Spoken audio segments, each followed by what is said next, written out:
So, madaling sabi, nalulungkot sila kasi ginamit ang issue ng kanyang anak.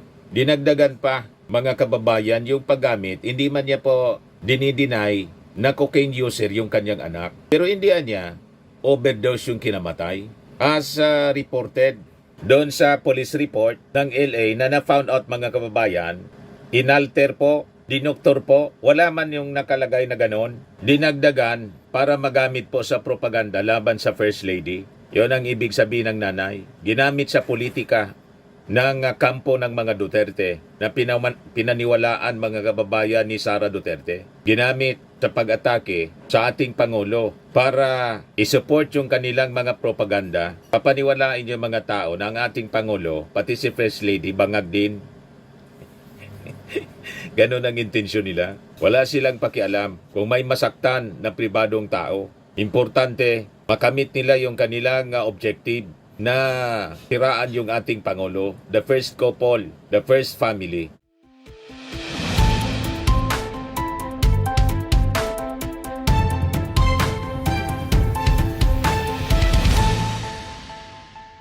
Hello po mga kababayan, si Dante Maravillas. I-share ko lang ito na post sa Instagram na ang sabi, mga kababayan, galing ito sa nanay ni Rostans Paulo Tantoco. Yan o.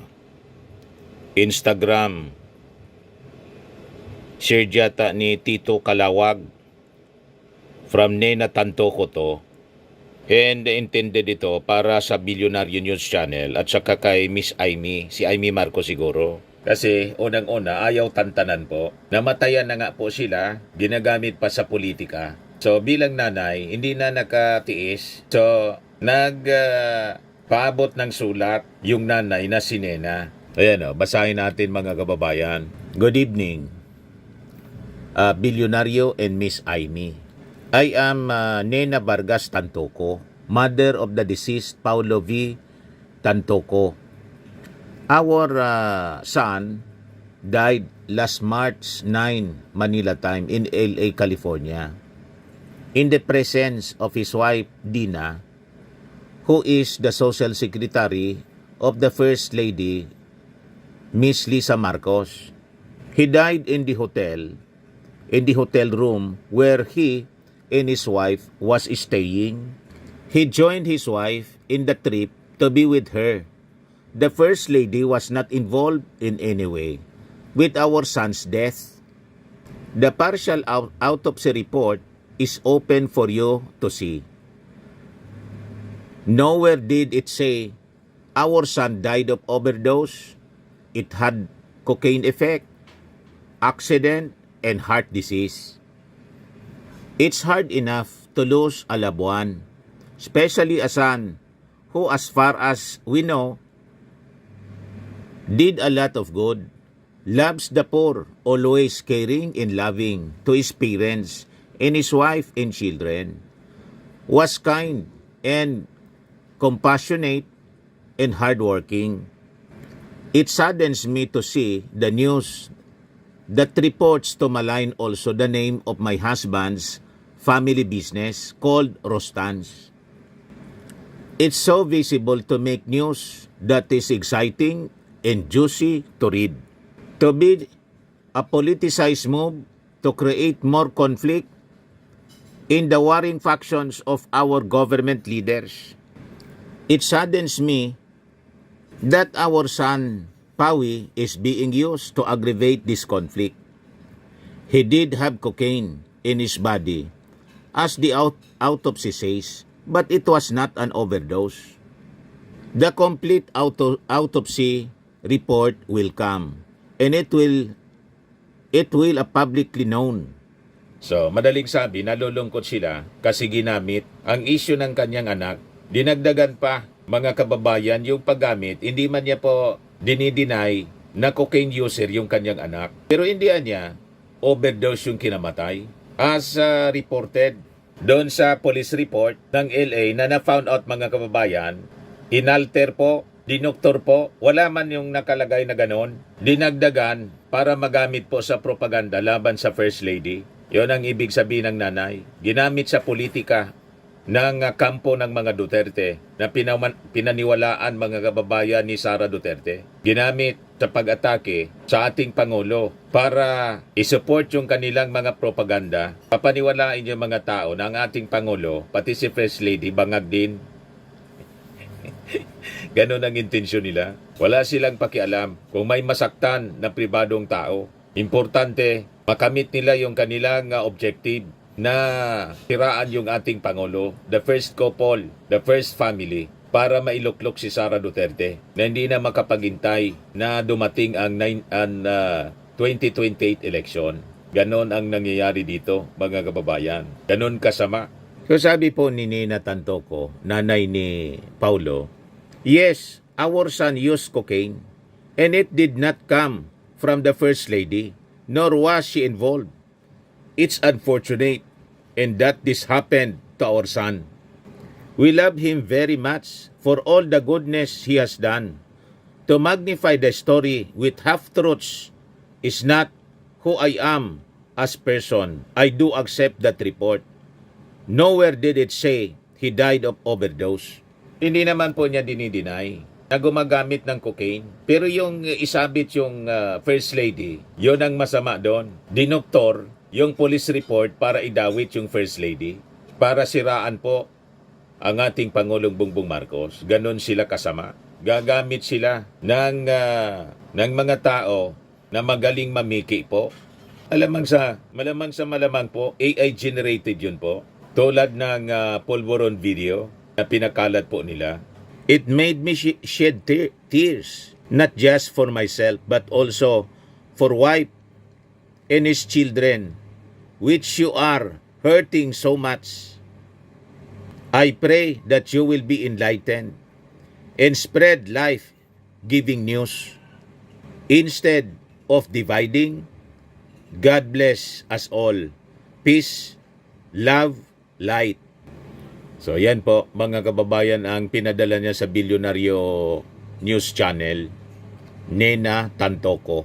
So maintindihan natin yung nanay. Sabi baga natin, mga kababayan, walang anak na masama sa nagmamahal na nanay. Ganon ang mga nanay.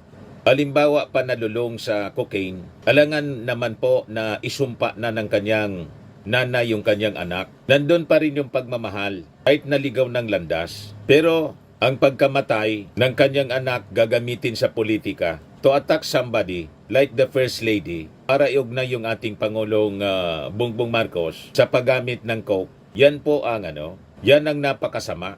It is evil, mga kababayan. So yun ang nakakalungkot dito po sa ating bansa. Masyado nang malala po ang politika. Wala silang paki na may masakta na ibang tao. Basta, importante, may magamit sila sa black propaganda laban sa ating gobyerno, laban sa ating Pangulo. Kaya sabi ng mga nag-react na netizens, sabi ni Susan Payawal, this statement from the mother of Paulo Tantoco should lay to rest all this fake news that is being spread around. And if Tiglao, Sara and Amy Marcos have any decency left in them, a public apology to the Tantoco family and to First Lady Lisa Marcos is the most decent thing they can do. Wala. Ano asahan mo dyan sa mga taong yan? They have evil conscience, mga kababayan. Kaya wala tayong asahan na magpa-public apology. Mananahimik na lang sila kasi nasupla sila, nasupalpal, napaya sila, mga kababayan, sa kanilang pagpapakalat ng fake news. Ang naga-debunk mismo, kaalyado nilang istasyon, Net25. You see, yung pag-ari ng Iglesia ni Cristo. Sabi ni Juanita Briones, Wolno, what else the DDS need to read to exclude First Lady Lisa Marcos from the sad occurrence? May Paulo Tantoco rest in peace and give his family to grieve privately. I had worked at Rostan's Cubao, and the Tantoco family were very dignified, hoping DDS fake news stop once and for all. Sabi ni Liam Grace Garcia, kahit isupalpal mo pa ang letter na yan ni Mrs. Tantoco, di yan paniniwalaan ng mga DDS. May sariling version sila. Lalo na si Marlica na alam ang nangyari na para bang andun siya sa pinangyarihan ng insidente. Sabi ni Dennis Ramoran, kasuhan na dapat yan ni FL nang magkabunyagan na talaga saan galing ang pagdoktor ng report. Sabi ni Carlito Domondon, kung hindi nila magdemanda o sila magdemanda, patuloy na gagawin nila itong kalapastanganan kahit kanino. Sabi ni Kate Chin, ang bilyonaryo na yan, matagal ko nang alam na bias yan. Sabi ni Magdalena Baligod Fructoso, doon sila kumikita sa fake news kasi alam nilang maraming magre-react. Let the soul of Mr. Tantoco rest in peace. Give due respect to him and to the grieving family. Huwag po silang gamitin sa personal na interes po ninyo at di rin kayo binigyan ng karapatan ng family na i-post nyo yung nangyari. Maya naman po kayo. Sabi ni Rene, si Sara Duterte po siya ang unang kasuhan nyo dahil siya ang unang nagsabi niyang fake news na yan. Sinabi niya yan sa The Hague. Sabi ni Nilda Halili, wala na kasi silang maisip maipakalat na paninira sa Marcos family, lalo na yang si Inday Say. Dapat idagdag na din ang yung kaso na yan sa kanya dahil nagsalit siya through Sukmed na may kinalaman. Nagsabi siya, Trosukmed, na may kinalaman si First Lady Lisa Marcos sa pagkamatay ni Tantoco. O ngayon, yung mga DDS na naman po, may iba na naman po na pinapakalat na intriga, mga propaganda paninira. O ito, si Mrs. Lisa Marcos, sumasayaw-sayaw, pinalalabas na bangag. Yan o. Ito naman yung pinopost nila. May background siya, kaya lang, hindi ko mga kababayan na pwedeng parinig sa inyo yung background ng, ng tugtog kasi baka ma-copyright. Ito si Mrs. Lisa Marcos, sumasayaw-sayaw. Para palabasin nila, nagpaparty-party kasi bangag. Yan o. Yan, nag-post niyan. Ito lagi nagpo-post ito, nagre-react sa akin. I think, kwan siya, tawag dito, fake account yata ito.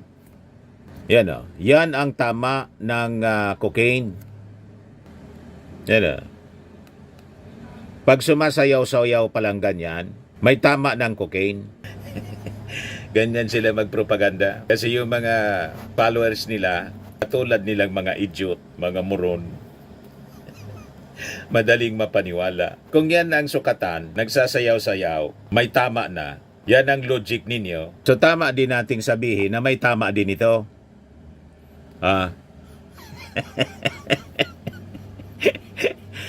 So, ibig bang sabihin may tama din yan?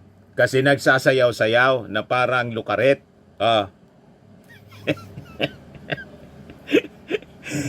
Diba? Kung yan ang kung yan ang sukatan, mga kababayan.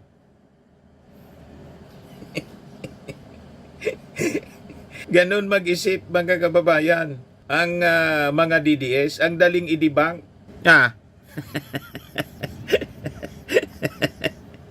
Ito pa.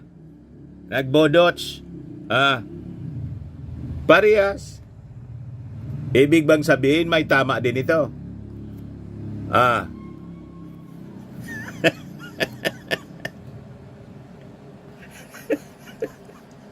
Yan ang sinasabi natin. Ang mga propaganda ninyo, magbabackfire sa amo ninyo.